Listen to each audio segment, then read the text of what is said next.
E aí, pessoal, sejam muito bem-vindos, uma boa noite para todo mundo. Eu sou o Rodrigo Brasileiro, vocês estão na Confederação Monárquica do Brasil. Hoje, dia 11 de maio, vamos conversar com o Dr. Danilo, que vai falar tudo para a gente sobre prisões arbitrárias, pessoal. Deixa eu colocar aqui o horário para fazer o controle, esperar o pessoal chegar. Uma boa noite aí para a galera que está entrando, sejam muito bem-vindos.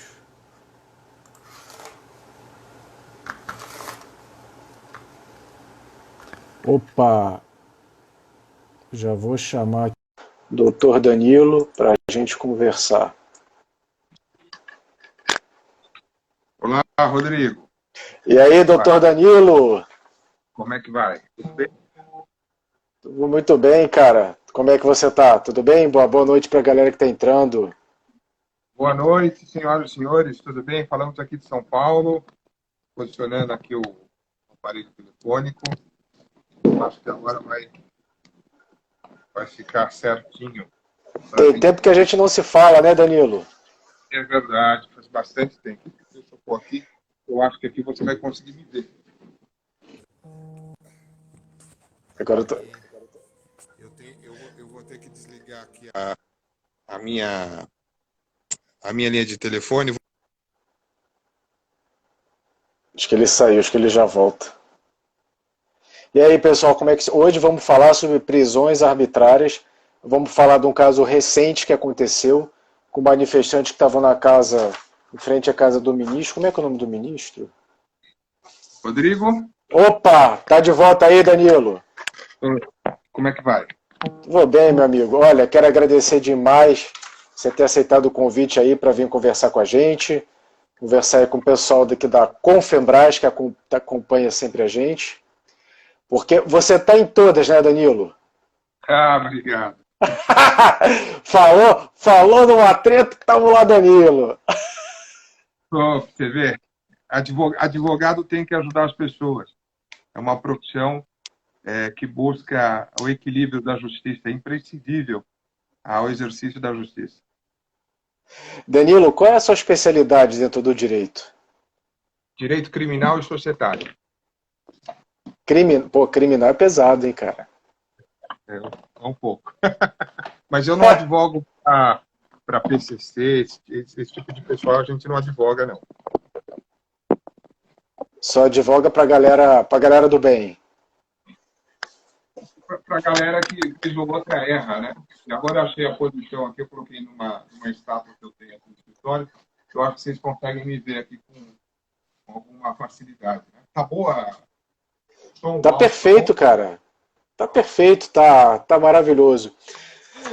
Para quem não sabe, pessoal, o Danilo, ele é um dos líderes do Nação Real de São Paulo, já é um monarquista aí já de longa data e um dos advogados aí mais, posso dizer que é um dos advogados mais importantes de São Paulo, com certeza, né? Sem falsa modéstia. Obrigado. Muito obrigado.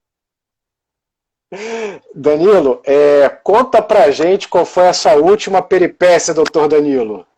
Essa vai ser boa, essa aí tá na mídia. Foi em defesa dos patriotas, né? Que foram arbitrariamente conduzidos à delegacia, presos, no manifesto que fizeram em frente ao prédio onde reside o ministro Alexandre de Moraes. Danilo, vamos começar. Essa manifestação feita pelos patriotas, ela não feriu também, digamos assim, o direito do sossego do ministro? Ela em algum momento, ela não passou algum limite de uma manifestação normal? Olha, pelo vídeo que eu vi, várias pessoas fizeram vídeos, né? Eu entendo que não. Eu entendo que não havia arma de fogo, não havia arma branca, não havia arma cortante, eles não pararam o trânsito, eles estavam exercendo o direito do artigo 5º, inciso 16. É claro que uma manifestação não é algo que não vai incomodar ninguém, senão não seria manifestação. Até o objetivo da manifestação é incomodar alguém. E é o que eles estavam fazendo. mas não pararam a cidade, não pararam o trânsito, não depredaram patrimônio público, não depredaram patrimônio privado.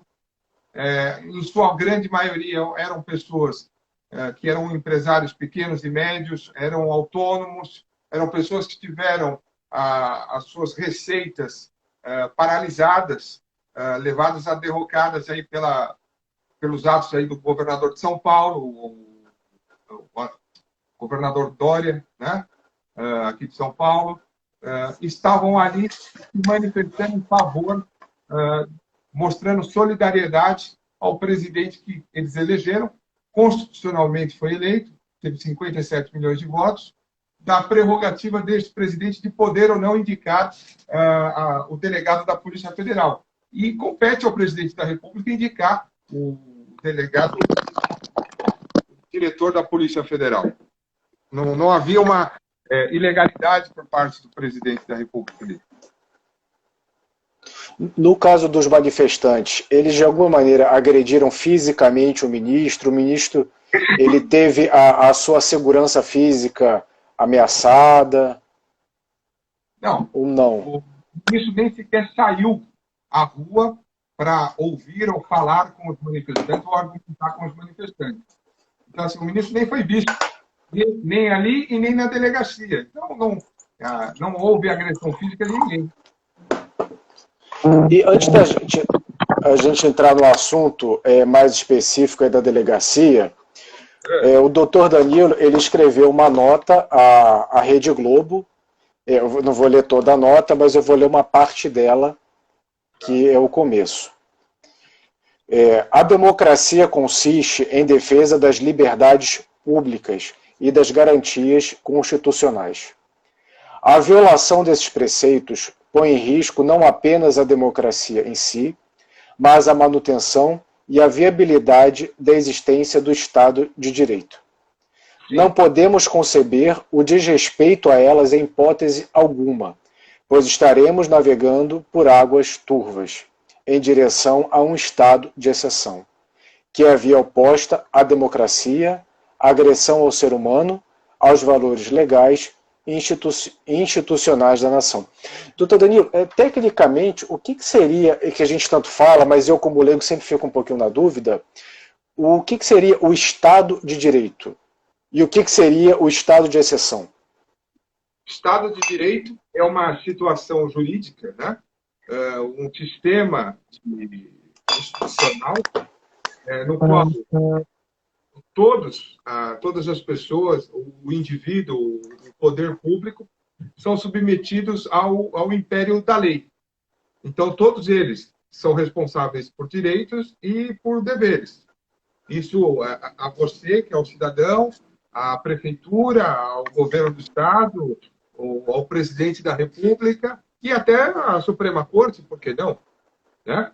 E isso é uma teoria de separação dos poderes do Estado que foi fundada pelo Montesquieu, na qual se baseia na maioria dos estados hoje ocidentais. Então, você tem o executivo, você tem o legislativo e você tem o judiciário. Nas monarquias, especialmente na monarquia do Brasil, havia um quarto poder, que era o poder moderador, que era exercido pelo imperador. Quando um desses poderes desbalanceava, vinha o imperador e equilibrava isso novamente. Já o estado de exceção é o contrário disso. Toda vez que há uma violação dos direitos, das garantias, do ordenamento jurídico, quer para o cidadão, quer para como se diz assim, para a sociedade, para a coletividade, há um cerceamento do direito de ir e vir, há um cerceamento de abrir o seu comércio, da livre iniciativa, de empreender, há um estado de exceção. Esse estado de exceção ele pode ser tácito, né? Você percebe, ele não é escrito, ou ele pode ser sim, implicitamente colocado pelo governo do município, pelo governo do estado e pelo governo federal. E nós estamos vendo aqui, no caso, vários poderes da República instaurando um estado de exceção. Quando você tem o controle, a coleta de dados telefônicos, que é sigiloso, está lá na Constituição Federal, a colheita de dados telefônicos das pessoas. por um governador de São Paulo, e isso, para mim, é um estado de exceção já configurado. Quando você tem o presidente da República que não pode exercer a sua prerrogativa constitucional de, efetivamente, dizer quem será o delegado-geral da Polícia Federal, que é a prerrogativa do presidente da República, você está tirando um direito, uma prerrogativa, uma finalidade do exercício dele. Isso é um estado de exceção. Ora, mas vai dizer, o delegado da Polícia Federal é de confiança do presidente Bolsonaro. Mas é lógico que ele tem que ser mesmo de confiança do presidente Bolsonaro. E se nós formos questionarmos isso, nós temos que questionar, inclusive, várias nomeações do STF, que seguiram o mesmo princípio. O ministro Alexandre... Desculpa, só complementar. Claro. Nós precisamos deixar um presidente constitucionalmente eleito por 57 milhões de eleitores. Aqueles que não votaram nele, paciência, estão numa democracia. Assim funciona a democracia, o sistema republicano. Não é? Ele é o presidente, inclusive, daqueles que não votaram. Nós temos que torcer para que ele dê certo. Agora, eu não posso afastar uma prerrogativa do presidente da República pensando que esse presidente possa vir a beneficiar A, B ou C, ainda que seja um parente dele. Enquanto esta falácia não é provada, não existe um processo de investigação e comprovado que ele assim o faz, eu não posso tirar essa prerrogativa dele. Quer dizer assim, eu olho hoje para o Rodrigo e falo, o Rodrigo vai matar o vizinho. Então, Rodrigo, você vai preso porque eu acho que você vai matar o vizinho. Não, é um exemplo. É um exemplo. Eu sei. Então, assim, é um absurdo isso. Isso é um estado de exceção. Não é função típica do STF governar o Brasil. Não é função típica do governador de São Paulo governar o Brasil. Quem foi eleito para isso foi o presidente Jair Messias Bolsonaro. Gostem as pessoas ou não. Danilo, e o que motivou os manifestantes a irem até o prédio, a casa que mostra o ministro Alexandre de Moraes, né?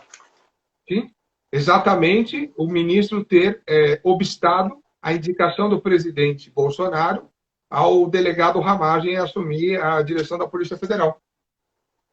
E a manifestação, como é que ela se deu? Eles levaram carro de som, foi uma grande multidão, foi um grupo pequeno?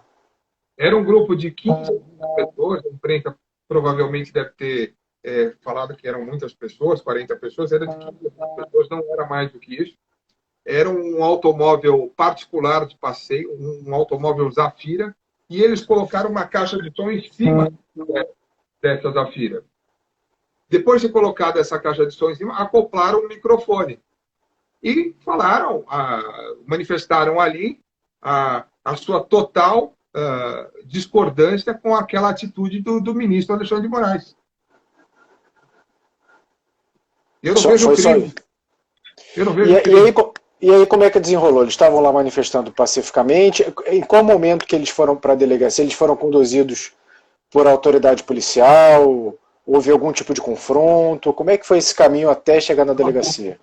Não houve confronto.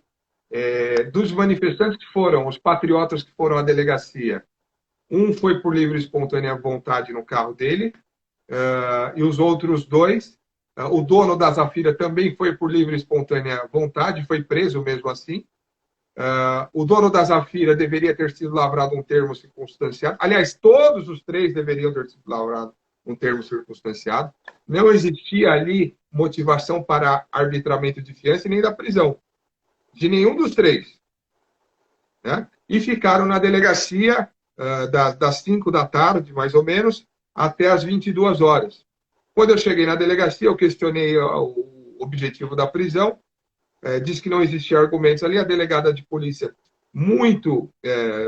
foi muito simpática no atendimento, exemplar. O delegado titular também foi muito exemplar no atendimento, mas os dois ficaram conversando por 2 ou 3 horas para tentar fundamentar uma prisão que não existia. E foi lavrado uma nota de culpa, foi arbitrado uma fiança no mínimo, e depois disso, foi paga as fianças dos dois, e foi expedido o alvará de soltura. Eles foram embora, eu fiquei na delegacia das 10 até 1h05 da manhã sem BO, porque o BO não estava fundamentado. Eu nunca vi isso nos meus anos de advocacia, e eu sempre militei em delegacias. Eu nunca vi isso na minha vida. A impressão... O procedimento correto qual seria? Porque, assim, primeiro abre o BO, assim, como é que a ordem ela foi, de alguma maneira, atípica nesse caso? Existem advogados que vão defender que o boletim de ocorrência, que é o RDO, que ele é dispensável. Eu não acho. Eu acho que você parte dali, ali vem dizendo o que é que nós estamos tratando. Tá? Então, eu particularmente partiria do RDO, popularmente chamado BO, Boletim de Ocorrência.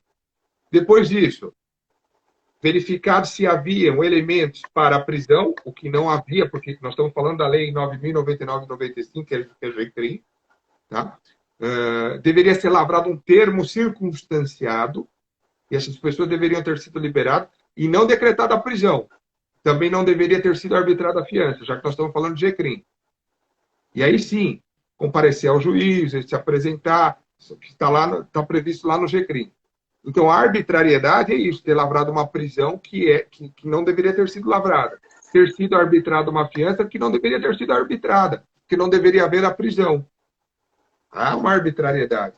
E muito me espanta as pessoas saírem da delegacia 3 horas depois, é que se você tem o RDO confeccionado e fundamentado, isso é muito estranho.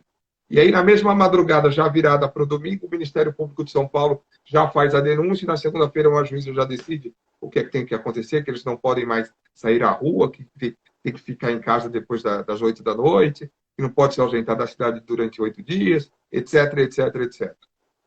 Poxa, estão proibindo, cerceando um direito constitucional do cidadão de livre manifestar. Volto a dizer, nenhum patrimônio público ou privado foi danificado. Não haviam, com os manifestantes, armas de fogo ou armas brancas, faca, bastões, porretes, não havia nada disso. Eles estavam se manifestando. E o senhor Bronzelli, inclusive, é um industrial que está sendo prejudicado porque não pode abrir as suas operações por conta do coronavírus. O outro que teve o termo circunstanciado lavrado também é um industrial menor. E o outro que teve a prisão também decretada é um autônomo. Todos eles são pessoas de bem. Ninguém ali matou ninguém, ninguém ali é usuário de droga, absolutamente nada disso. São pessoas que contribuem para a economia do país, para a economia da sua cidade, dos seus estados, e estavam protestando com o seu direito, o seu descontentamento, não só com aquela postura do ministro de barrar o Ramagem de assumir o cargo indicado pelo Bolsonaro, mas também de poderem trabalhar. Nós estamos vivendo um estado de exceção. As pessoas precisam acordar para isso. Eu vi um vídeo da Bahia que foi circulado no movimento monárquico, que os policiais militares entraram no interior da Bahia, no Dia das Mães, na casa de uma família, porque elas não estavam usando máscaras dentro de casa. E começaram a derrubar a televisão e quebrar objetos dessa família. Isso é um estado de exceção. Isso é um estado de exceção.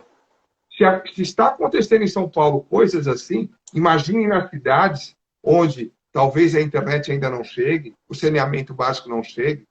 Eu gostaria que o Ministério Público de São Paulo tivesse a mesma agilidade que teve com o caso dos patriotas, para buscar se a compra desses insumos para a pandemia estão nos valores corretos. Se o rodízio aqui decretado em São Paulo, que você não pode tirar mais o teu carro na rua por 24 horas, também está correto. Porque isso afeta a vida de todos.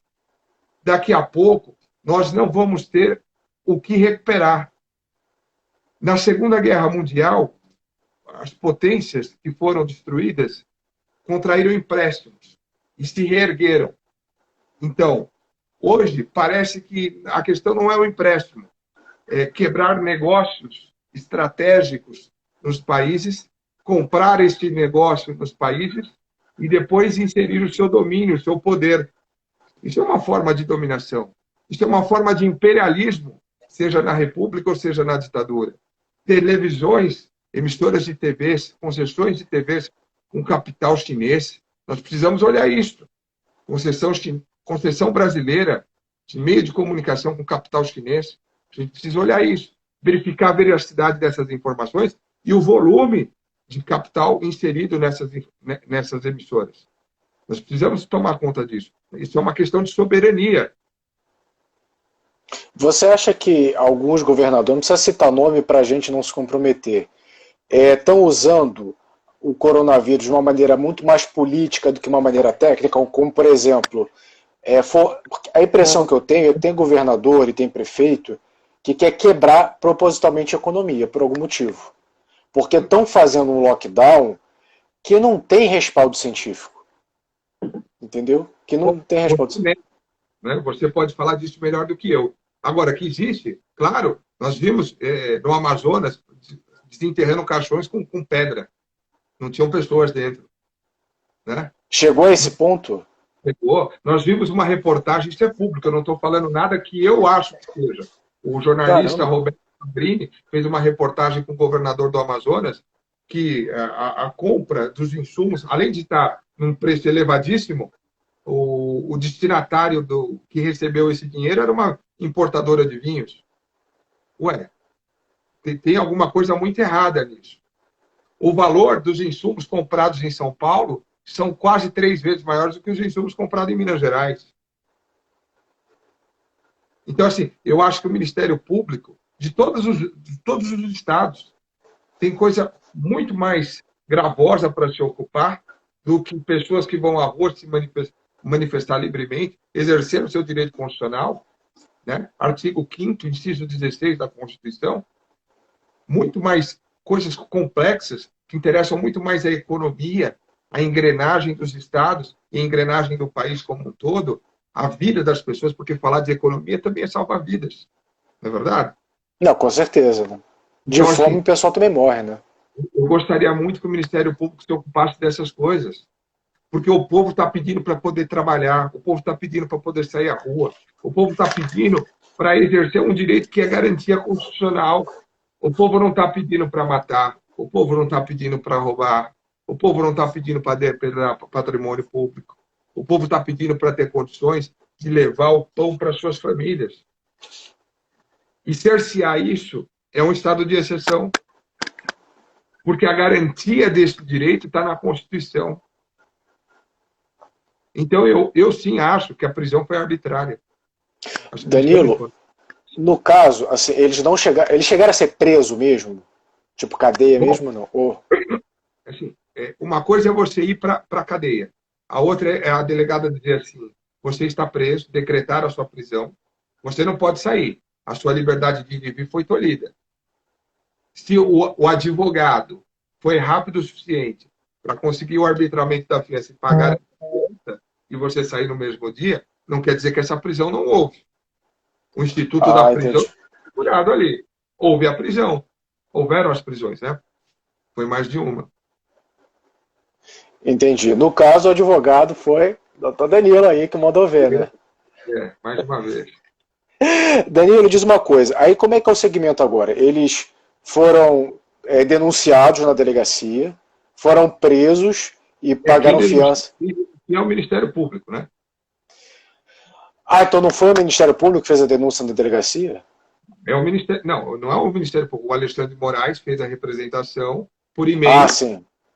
Fez a representação por e-mail. E o Ministério Público de São Paulo acatou muito rapidamente.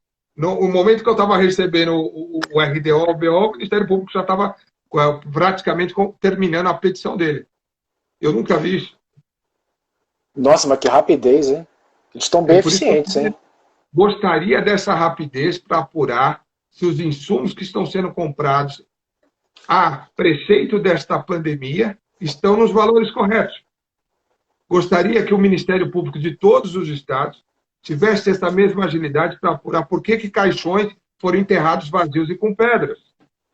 Por que um governador de um estado X compra um produto muito maior que o seu preço habitual, mas muito maior, não um pouquinho não, é muito maior.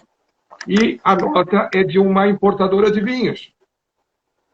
E esse tipo de agilidade compete ao Ministério Público. Veja que são coisas muito mais relevantes do que ficar perseguindo pessoas que estão exercendo o direito de manifestação constitucional.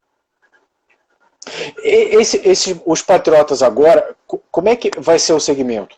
Eles estão sendo, eu não sei se o termo técnico seria esse, eles estão sendo processados pelo ministro e pelo Ministério Público, ou o processo está sendo um só?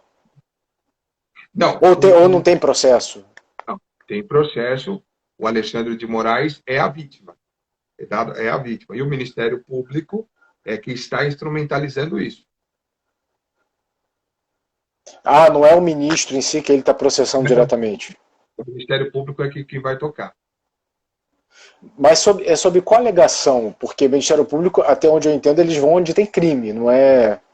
Então, o crime que está sendo imputado aos patriotas são aqueles crimes contra a honra. O 139, o 140 e o 141 do Código Penal. E há lá uma combinação de fazer manifestação, aglomeração de pessoas em época de pandemia. Lembrando que o decreto de São Paulo, que determinou as pessoas, ele não pode criar norma penal. Nós precisamos observar isso aí. Isso também parte de um abuso de poder. Isso, para mim, também é uma arbitrariedade. Então, assim, só para entender, eles usaram como substrato para justificar o crime uma regulamentação da prefeitura? Não, do governador do estado de São Paulo. Ah, sim, sim. Os crimes são difamação, que está lá no artigo 120, 139, né? Crime cometido contra funcionário público em razão de sua função, na presença de várias pessoas. Aí está tentando elevar a pena para 1/3, né? Porque ele é ministro, então ele é funcionário público. Mas ele não estava ali no exercício da função dele, né? Estava como... Ele não estava no exercício da função dele. Mas ele não deixou de ser ministro. Não, mas, por exemplo, eu sou funcionário público.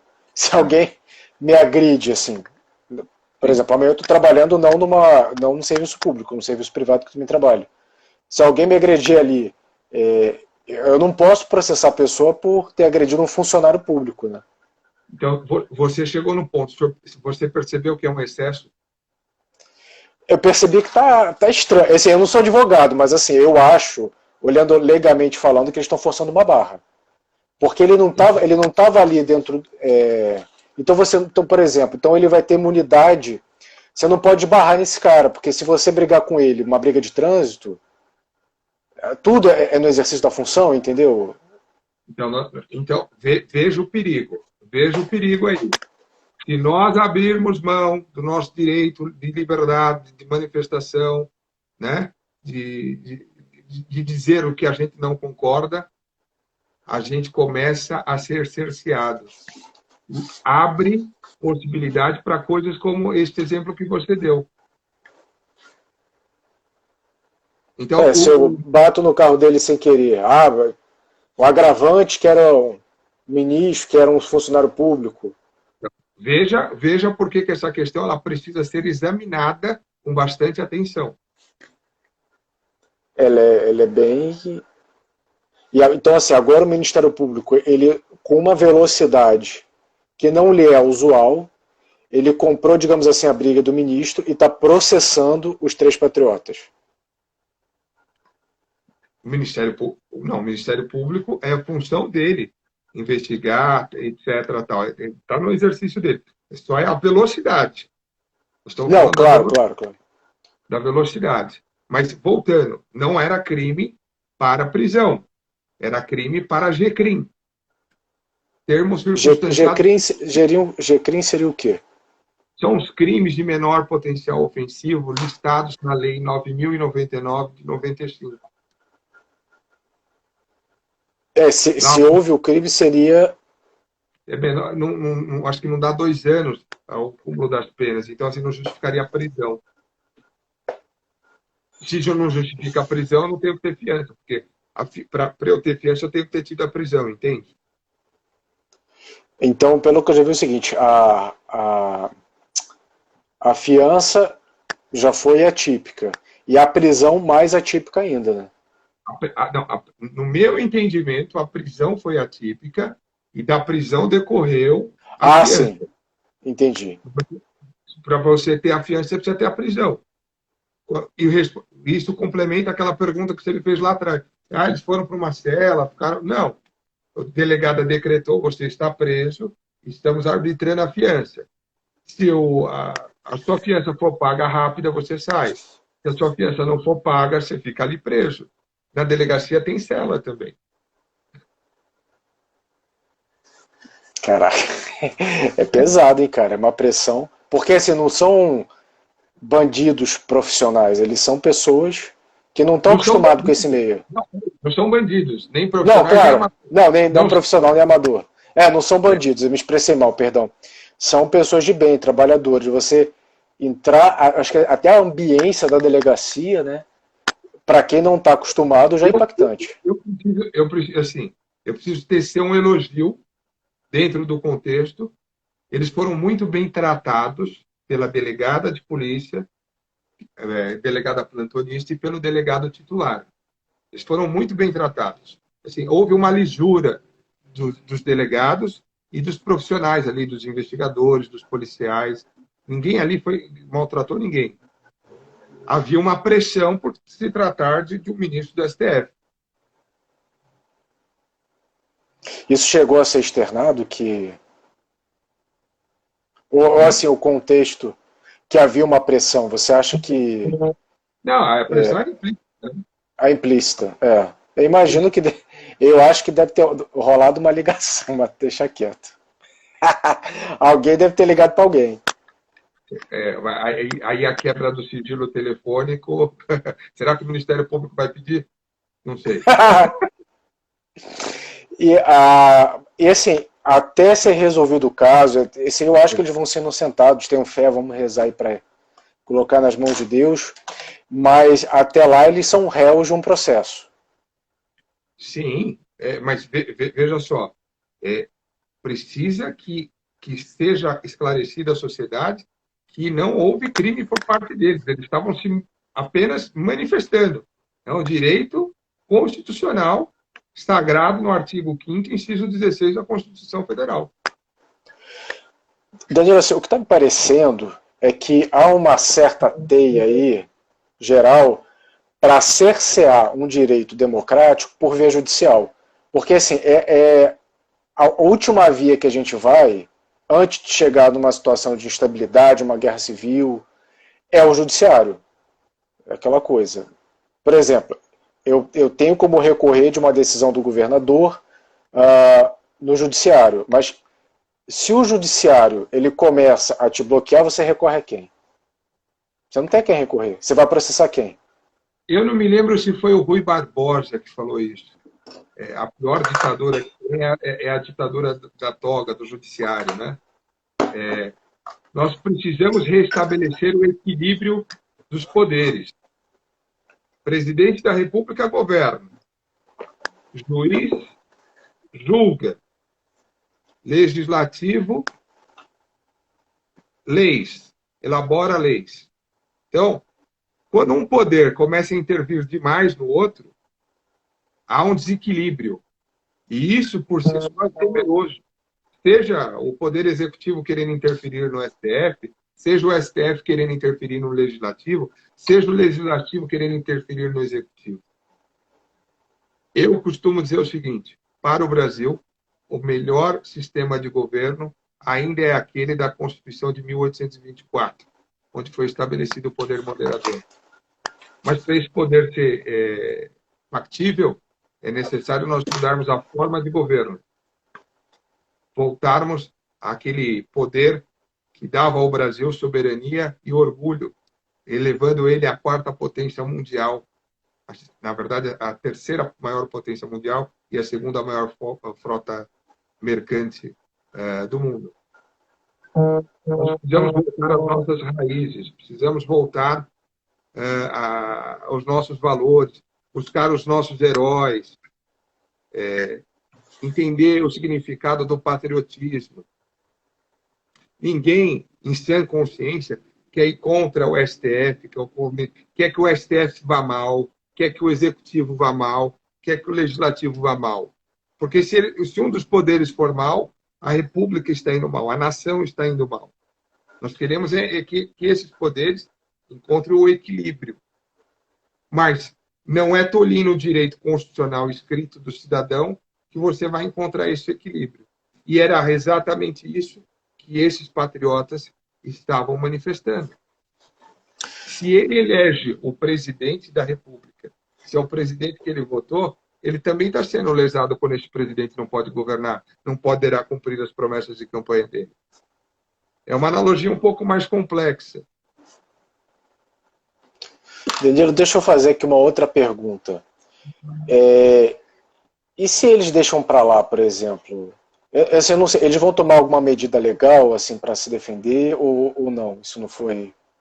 Na verdade, assim, eu fui constituído para o ato da delegacia e ficou combinado com esses patriotas que, se quisessem que eu continuasse o patrocínio deles, que viessem ao meu escritório para assinar uma procuração e tratar, por que não, dos honorários. Afinal de contas, claro. Eu sou advogado privado, eu não recebo receita do governo de nenhuma hipótese. E queria deixar isso bem claro aqui, né? Não recebo nenhum valor de nenhuma situação do governo municipal, estadual ou federal. Então, eu vivo do meu labor. Então, até para honrar esta condição, é necessário que eles, se assim desejarem, venham até o nosso escritório para tratar desses pequenos valores, como vai conduzir e se vão conduzir. O que eu disse para eles, passei a decisão de que eles deveriam se recolher, etc., tal, e que se decidissem pela manutenção da nossa banca de advocacia, no caso, que deveriam nos procurar para isso e formalizar isso por escrito. Por enquanto, eu não recebi nada dele. Entendi. Mas também deixar para lá é um risco muito grande, né? Primeiro que eles estão assumindo uma culpa, né? Aí é uma faculdade deles, né? Eu acho o seguinte... Não, estou falando assim, genericamente, é um risco, né? Sim, é assim, mas mesmo grosso modo, deixando para lá, também é o risco de perder. O direito não é uma ciência exata, né? Se eu falasse assim, vamos ganhar, eu seria o juiz, não seria o advogado. Do outro lado, também vai ter um opositor que vai defender os seus argumentos. E aí tem um juiz, esse juiz deve ser imparcial, né? E deve julgar a questão com bastante paixão pela legalidade, e não por qualquer convicção que seja política ou questão outra. Danilo, você puxou uma questão que eu achei bacana, que foi a questão da desarmonia entre os poderes, né? Sempre quando vem algum advogado aqui conversar comigo, principalmente quando tem algum conhecimento da Constituição de 1924, não especificamente desse caso específico, porque o poder moderador ele não está para agir numa situação particular, mas de uma maneira genérica. Como é que o poder moderador ele agia ou poderia agir, se a gente puder fazer aqui uma explicação, uma elucubração teórica, né? Uma fantasia teórica, como é que o poder moderador, na nova Constituição que virá, como é que ele poderia agir harmonizando os três poderes, quando um estiver ali se chocando com o outro? Você podia repetir a pergunta? Eu não entendi. Eu tô igual a Marília Gabriela na entrevista com a Madonna. Fala, fala, fala e não pergunta nada. Entendi. É o seguinte, baseando-se na Constituição de 1824, como é que o poder moderador ele poderia agir na harmonização dos três poderes? Toda vez que um excesso fosse detectado, este poder poderia intervir e chamar à razão este poder que se excedeu. Mas, assim, nós temos que delimitar quem será este poder moderador. E quem será?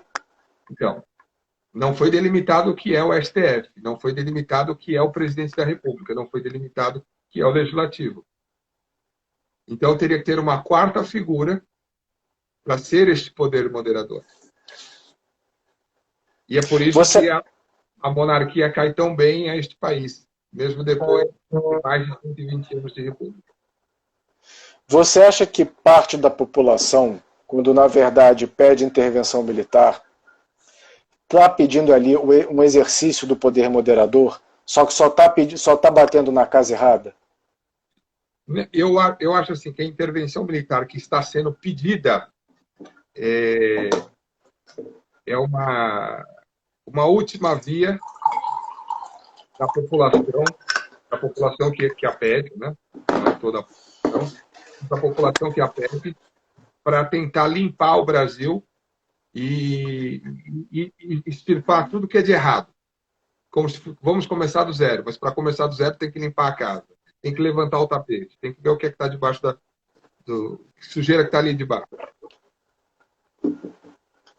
Você entende que essas pessoas acabam olhando o exército como um poder moderador, em certa medida?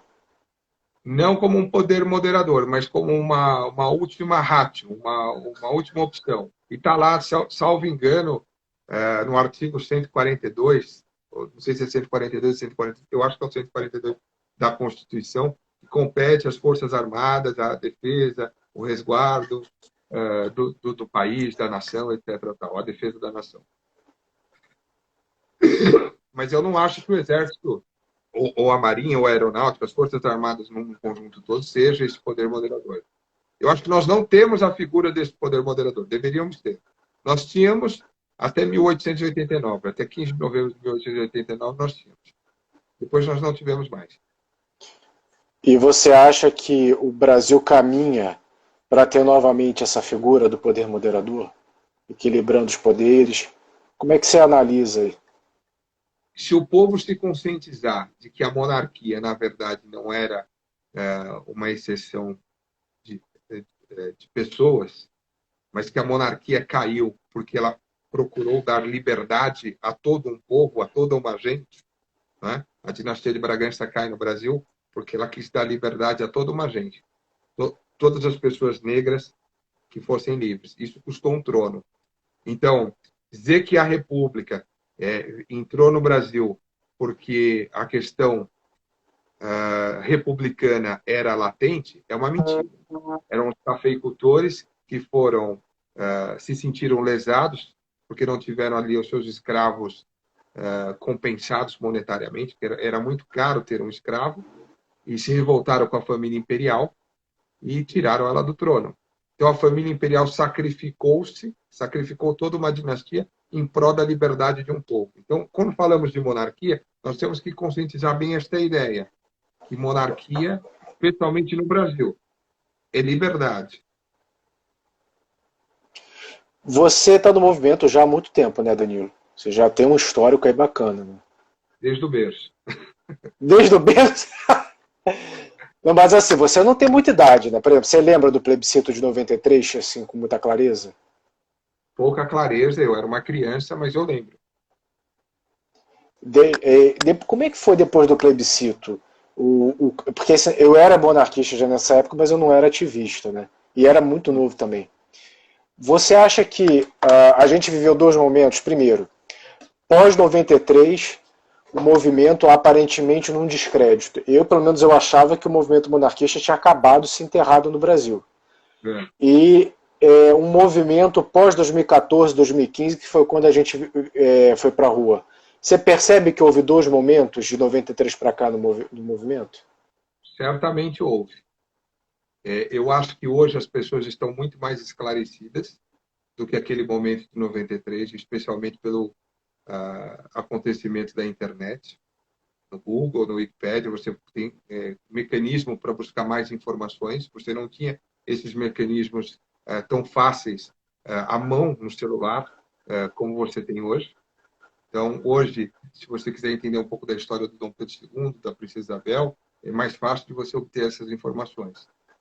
Há de lembrarmos que durante 104 anos, o plebiscito foi renegado à sociedade brasileira.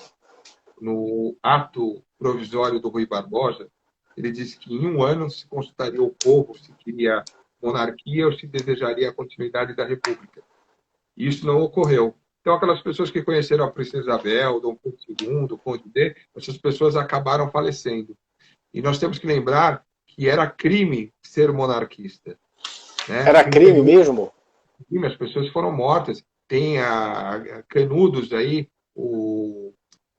o Frei, que eu esqueci o nome agora, que morreram uma série de pessoas. Inclusive, eu não me lembro o nome dele agora. mas não era Frei não, mas deixa eu ver aqui. Guerra de... Mas não era Frei não. Eu não me lembro o nome dele agora. Me foge. Era um sacerdote. Quem foi? Antônio Conselheiro. O Antônio Era um Conselheiro. religioso. Antônio Conselheiro. Há contos históricos que dizem que morreram 30 mil pessoas ali. Naquela época eram... Outros lugares da nação também morreram pessoas porque se consideraram monarquia. A família imperial não podia pisar no país até 1822. 820 ou 1820? 1920 ou 1922? Eu acho que foi 1922. Semana do modernismo. A lei do banimento, deixa eu ver aqui. Eu acho que acabou com a Epitácio Pessoa. Lei de foi em 1920, banimento. Acho que foi em 1920, querido. Foi feito. Foi revogado em 3 de setembro de 1920. Exatamente. Aí, em 1921, a princesa Isabel falece, se eu não me engano, e em 1922 o Conde D vem para o Brasil, e eu acho que ele também falece depois. Agora me foge um pouco a memória.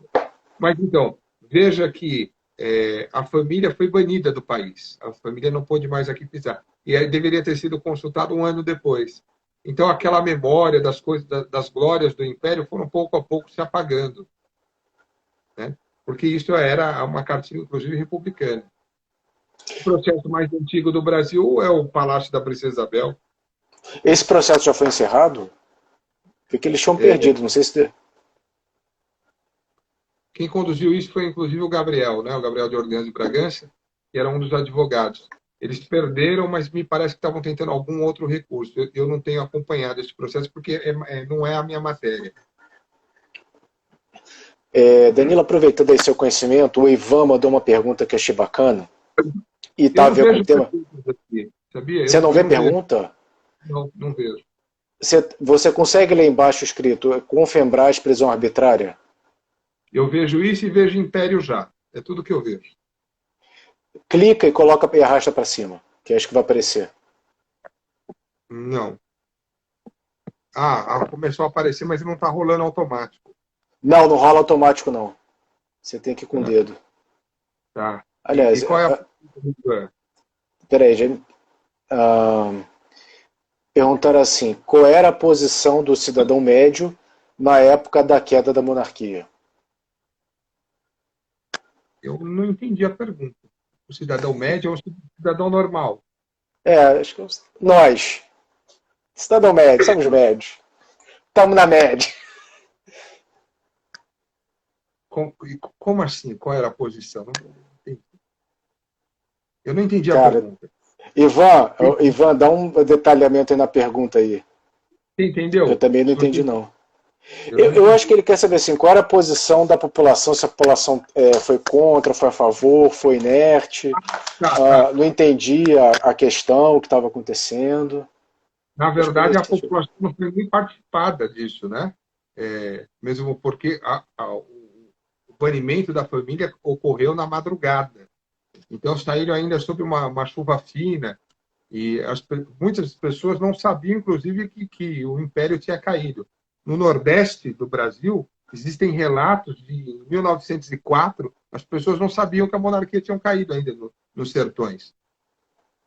Nós estamos falando de 15 anos depois, as pessoas não sabiam que o Império tinha caído. Então, a população não participou disso. Quem participou disso foi o Exército e os cafeicultores, que sofreram prejuízo porque não foram indenizados em razão dos escravos, que eram tratados como peças por esses cafeicultores, e eles perderam verdadeiras fortunas. Do dia para a noite, tiveram que libertar essas pessoas que viviam no cativeiro e perderam ali o seu investimento. E eles queriam um ressarcimento do governo imperial, o que não foi feito. Aqui o pessoal do Rio Grande do Norte falou assim, aqui ainda é império. Tem uma pergunta aqui, também interessante, que a gente está falando de Estado Democrático de Direito, como vamos exercer nossa democracia com a monarquia? vamos lá, democracia, né? Cracia, governo de vários, né? E monarquia seria o governo de um só, né? Do rei. Nós não estamos falando de uma monarquia absolutista, nós estamos falando de uma monarquia parlamentarista. Mas pasmem vocês, Dom Pedro I do Brasil, que é Dom Pedro IV de Portugal, ele se colocou diante de uma Constituição. E ele vinha de um berço absolutista. Ele respeitava a Constituição. Prova maior é que ele não casou, por exemplo, com a Marquesa de Santos, né? Por vontade dele, teria casado. Mas por pressão das cortes, já que a vida de um príncipe não lhe pertence, ele tinha que casar com uma princesa de uma monarquia que fosse interessante para os desígnios do Estado.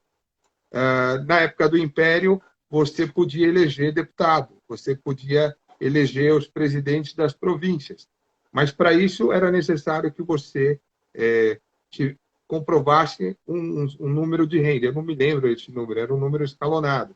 Então, se você tinha uma renda menor, você podia votar para vereador. Se você tinha uma renda um pouquinho maior, você votava para vereador e para deputado. E se a sua renda fosse muito grande, você podia votar para o presidente da província. A ideia aí não é segregar as pessoas que são pobres. A ideia aí é dizer o seguinte: venha contribuir com a nação, com o Estado, que você também poderá votar e exercer o seu direito de escolher os seus representantes locais. Porque a interferência na monarquia do Brasil era mínima. O Estado era mínimo. Deixa eu ver se tem mais pergunta aqui. Danilo, você falou uma questão bacana. Na monarquia o Estado era mínimo. Você acha que, pelo Estado ser mais enxuto na monarquia, é que alguns regimes mais totalitários, como o comunismo, por exemplo, o socialismo, você acha que é por isso que eles rechaçam a monarquia? Porque o projeto deles de Estado é um Estado grande e, geralmente, uma monarquia parlamentarista tem um Estado um pouco mais fit, digamos assim. Não, é verdade. E não só por isso, né? O Estado menor, você tem menos pessoas trabalhando, a dificuldade de desviar recursos é maior, né?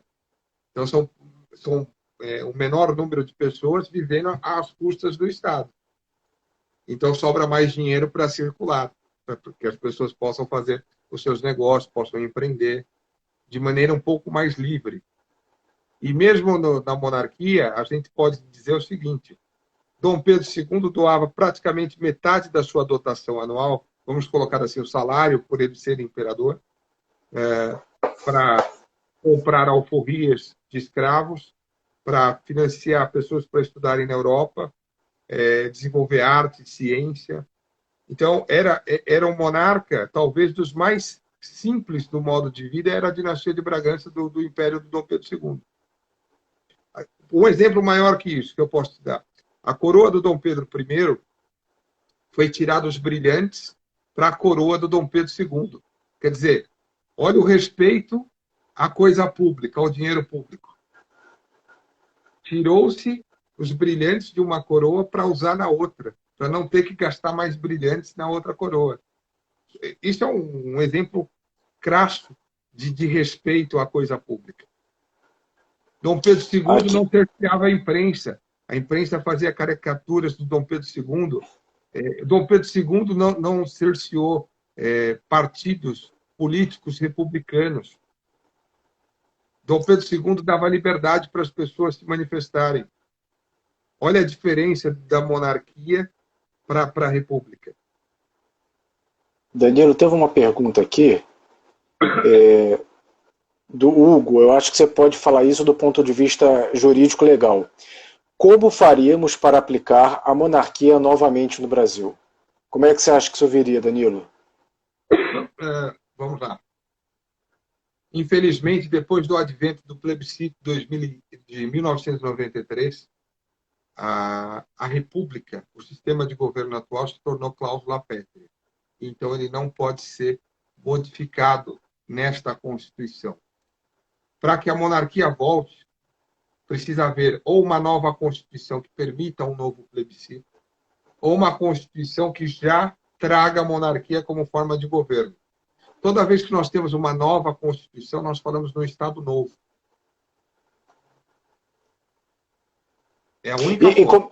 E como é que seria o rito para uma constituinte? O presidente ele pode convocar, qualquer cidadão pode solicitar uma constituinte. Como é que seria o passo? Vou beber uma aguinha aqui que minha garganta está seca. Direito constitucional não é muito a minha especialidade. Eu vou falar por cima. Essa iniciativa tinha que partir do parlamento, né? do legislativo. Feito isso, tem que pôr em votação. Aí a votação acompanha o rito das duas casas. Eu não me lembro mais o rito. Eu acho que não deve estar nem descrito. Será que a Constituição ela vem dizendo: atenção, se quiserem acabar comigo, esse é o caminho? Não, existe uma previsão de como fazer uma nova Constituição. Nós passamos por 7, então os nossos legisladores já sabem bem como fazer.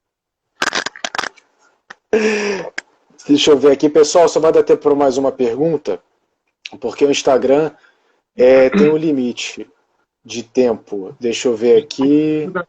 Agora eu vi uma pergunta. Você concorda com as pessoas que dizem ser monarquistas, mas apoiam e defendem algum partido político? Olha, eu vou dizer por mim. Eu não sou filiado a nenhum partido político. Eu nunca fui filiado a partido político algum. Mas hoje, a regra do jogo, infelizmente para mim, que sou monarquista, é a república, não é? Então, eu preciso escolher um lado. Não manifestar um lado político é sinal que você será comandado por aquele que está manifestando. Então, eu não vejo inconformidade hoje em uma pessoa apoiar determinado político ou partido político e ainda ser partidário da monarquia. No regime atual, infelizmente, a monarquia ela não é possível hoje. É uma ideia, ela precisa ser construída. Talvez nós, os nossos filhos, tendo esta ideia de que a monarquia é uma coisa mais positiva para o Brasil, podemos eleger deputados, senadores, políticos mais afinados com esta ideia, que vão propor esta ideia lá na frente e a coisa fique mais fácil. Nós temos um príncipe que fez isso, Luís Filipe de Orleans de Bragança. Né? Saiu do conforto da sua dignidade de príncipe e foi militar no jogo republicano para tentar fazer a diferença. É muito fácil eu apontar onde está errado e não fazer a minha parte. E aí sim, o estado de exceção cresce, as arbitrariedades acontecem, nós precisamos fazer a nossa parte. Por isso que é vital importância a sociedade se posicionar naquilo que ela entende como certo e naquilo que ela entende como errado.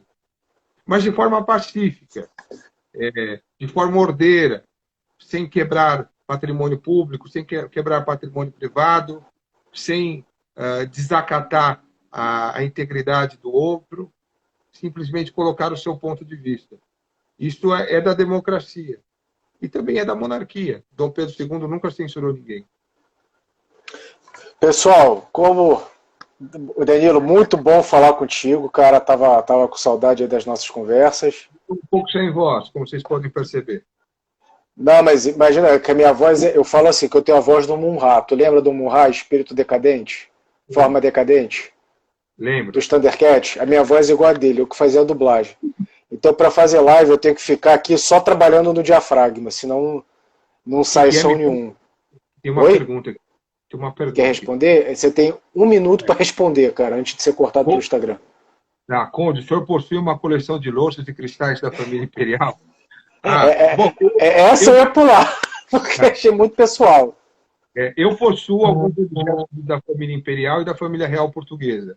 Alguns objetos foram adquiridos por compra e outros foram por casamentos familiares. Sim, possuo. E se você quiser comprar, o Danilo ele vai estar anunciando no Mercado Livre. Pessoal, não tem para comprar. Danilo, encerra aí 30 segundos para encerrar a live. Manda um recado e um salve do Luiz aí para a galera. Amigos, façam a parte de vocês. Vão para as ruas, exerçam seu direito constitucional de manifestação. para um lado ou para o outro. O que não pode é ficar em cima do muro e ser isento. Porque os isentos serão comandados, pelo bem ou pelo mal. Façam a sua parte. Boa noite. Valeu!